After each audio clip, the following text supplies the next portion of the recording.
아메카즈나 워크웨어 옷들을 스타일링한 사진을 보다 보면 대부분 워크 부츠를 신고 있는 것을 확인할 수 있습니다.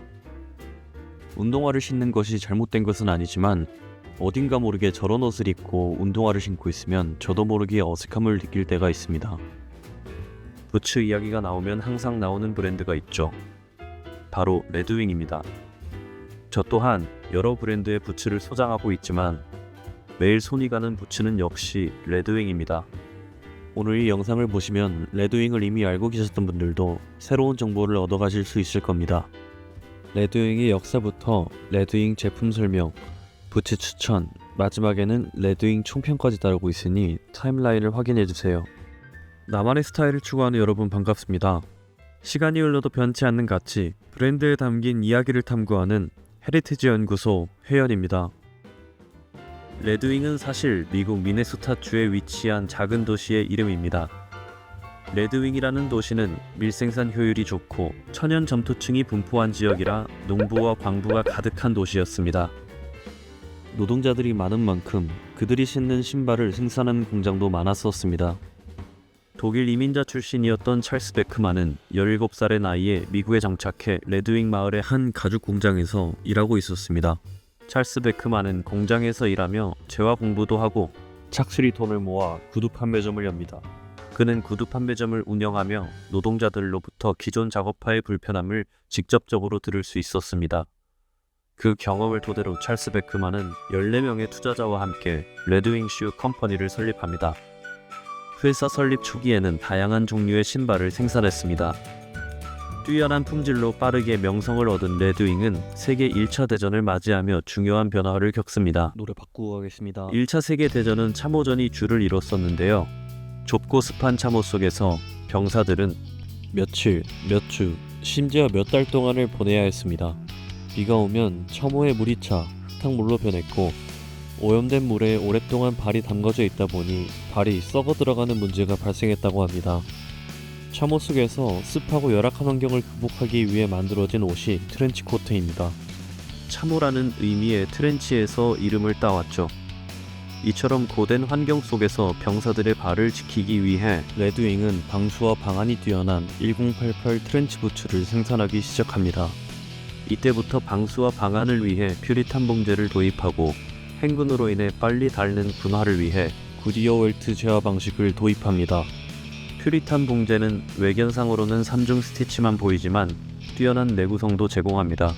기존에 손으로 가죽을 스티칭했던 것과 달리 퓨리탄이라고 하는 기계로 스티칭을 했기 때문에 가죽들을 더욱 견고하게 결합시킬 수 있었습니다. 또한 스티칭하는 실에 왁스를 먹이면서 봉제하기 때문에 방수에도 큰 도움이 됐습니다. 일정하게 박히는 3중 스티치의 깔끔함은 덤이었죠. 구디어 웰트는 신발의 밑창 부분을 꿰매는 여러 제어 방식 중 하나입니다. 다음에 다양한 제법을 설명할 기회가 있을 때 설명드리겠지만 오늘은 구디어 웰트만 설명드리겠습니다. 구디어 웰트의 특징은 신발의 윗부분인 어퍼의 가장자리와 깔창인 인솔 밑에 튀어나온 늑골 그리고 넓적한 가죽띠인 웰트를 함께 꿰맨다는 것입니다. 그 후 이 웰트와 신발의 가장 바깥쪽 밑창인 아웃솔을 또 다른 스티치로 꿰맵니다. 이 재화 방식의 장점은 아웃솔, 즉 밑창이 다르면 웰트와 밑창 사이에 있는 스티치를 풀고 새로운 밑창을 스티칭해 교체할 수 있다는 것입니다. 이 구디어 웰트 방식을 통해 어퍼는 멀쩡한데 밑창이 닳아 신발을 버려야 하는 불상사를 막을 수 있습니다. 또한 인솔과 아웃솔 사이에 코르크 중간창을 넣어 신으면 신을수록 중창이 발 모양에 맞게 변해 신으면 신을수록 착화감이 좋아집니다. 전쟁을 겪으며 두 가지 제법을 갖춘 레드윙은 각 직업군별로 필요한 신발들을 출시하기 시작합니다. 1919년 농부들을 위해 만든 9111은 평평하고 넓은 고무 밑창으로 농지에서의 작업 효율을 높여줬습니다. 평평한 밑창은 진흙과 분뇨가 부츠에 달라붙는 것을 방지하고 부드러운 고무 재질은 뛰어난 쿠셔닝을 제공합니다. 고무 재질의 바닥 부분은 울퉁불퉁하게 디자인해 미끄럼 방지 기능까지 더했습니다. 1992년 광부들을 위해 만든 아이언 레인저 8111은 무거운 돌들이 발가락 부분 위에 떨어졌을 때 생기는 사고를 방지하기 위해 한 겹의 가죽을 덧대어 캡토를 만들었습니다. 발 뒤쪽에도 가죽을 덧대 뒷걸음질하다 부딪혔을 때 생기는 부상을 줄여줬습니다. 그리고 어퍼를 높게 해 발목을 안정적으로 지지하고 외부 물질의 유입을 막아줬습니다. 신발의 허리 부분에는 강철 생크를 삽입해 발의 아치를 지지하고 안정성을 높여줬습니다. 그리고 오랜 광질로 인해 필요한 광부들을 위해 빨리 신발을 벗을 수 있게 스피드 훅도 달아줬죠. 광부들이 광물을 캤으면 그 광물을 운송하는 사람도 필요하겠죠. 보통 광물은 철도로 날랐는데요. 철도 기관사들, 즉 엔지니어라고 하는 사람들에게 필요했던 엔지니어 부츠를 출시합니다. 당시 증기기관이었던 열차의 석탄을 공급해야 했던 엔지니어들은 항상 뜨거운 불과 증기의 위험에 노출되어 있었습니다. 그렇기에 엔지니어 부츠는 뜨거운 열기를 막기 위해 종아리 중간까지 올라오는 기장으로 디자인됐습니다. 그리고 열기로 인해 스티치가 타는 것을 방지하기 위해 스티치를 신발의 뒤쪽으로 배치하고 앞쪽에는 부츠가 벗겨지는 것을 방지하기 위해 버클 스트랩을 달아 안정적인 착용감을 제공했죠. 이렇게 열기를 잘 막아주는 엔지니어 부츠는 나중에 바이커들에게도 큰 사랑을 받습니다. 1952년 아메리카 원주민들이 신던 모카신에서 영감을 받아 목토를 출시했습니다. 이 부츠의 특징은 기존 워크 부츠의 틀에서 벗어나 다른 곳에서 디자인을 착안해 왔다는 것입니다. 하지만 기능적으로도 유용한 디자인입니다.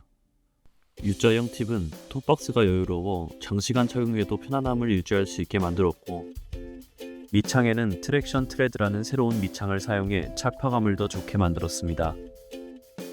또한 블로운 크레페라는 새로운 소재를 사용해 단열 효과도 높였습니다. 기존에 출시했던 9111의 디자인을 참고해 진흙도 부츠에 잘 달라붙지 않았죠. 이런 이유 때문에 사냥꾼들에게 큰 사랑을 받았습니다. 이 외에도 우체국 직원들을 위해 개발된 캐주얼하면서도 포멀한 포스트맨, 아이언 레인저에서 앞뒤에 가죽 한 겹을 제거해 활동을 편안하게 만들어준 블랙스미스, 높은 곳을 올라야 하는 정의 기술자들을 위해 발목까지 끈으로 꽉 조일 수 있는 라인맨, 2000년대 초반 더 이상 작업을 위해 만든 신발이 아닌 자신들의 헤리티지를 담아 창업자의 이름을 따 만든 백맨 등 다양한 종류의 신발이 존재합니다. 레드윙은 근현대에 노동자들이 신는 신발 기업으로 성장해왔습니다. 하지만 최근에는 내구성이 뛰어나고 반결, 방안에 특화된 신소재가 개발되면서 안전화들이 비싸고 무거운 가죽 부츠의 자리를 대체하고 있습니다. 레드윙은 오늘날 작업용 신발이 아닌 멋있는 가죽 부츠로서 패션 분야에서 두각을 나타내고 있습니다.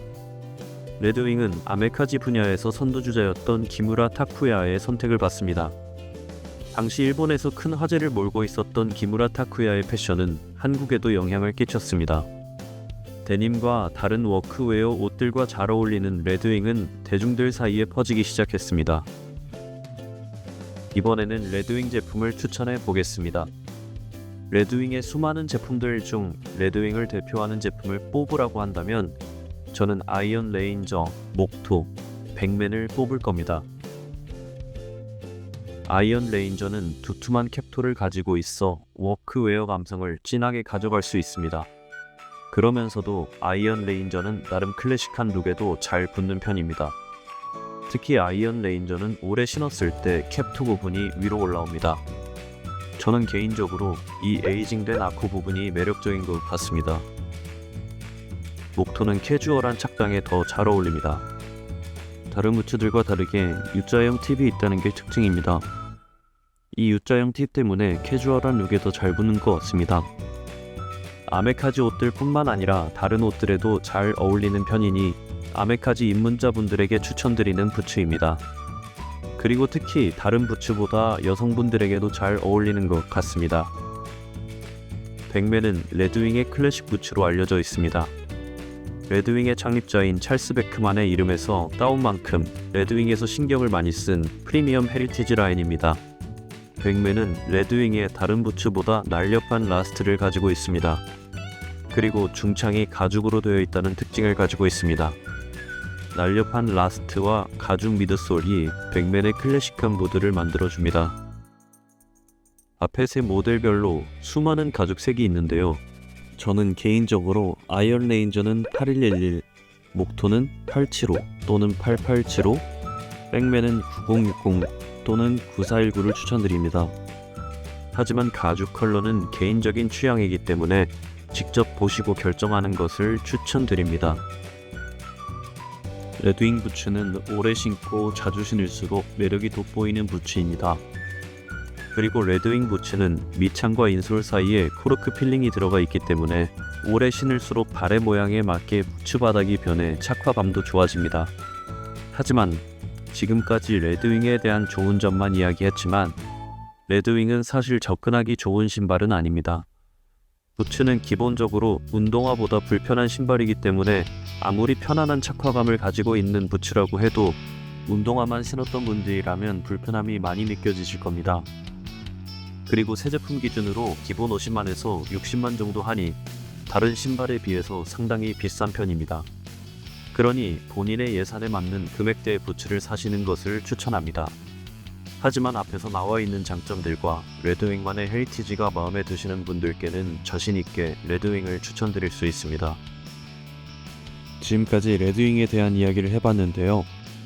영상의 흐름에 방해되는 정보들은 조금 뺐습니다. 댓글에 추가 내용은 정리해 놓겠습니다. 밤을 새워가며 영상을 만들다 보니 영상 마지막 부분에는 목소리가 영 좋지 않네요. 다음에는 더욱 좋은 영상으로 찾아뵙겠습니다. 혹시 들어보고 싶은 브랜드 이야기가 있다면 댓글로 남겨주세요. 오늘 영상 내용이 마음에 드셨다면 구독과 좋아요 부탁드립니다.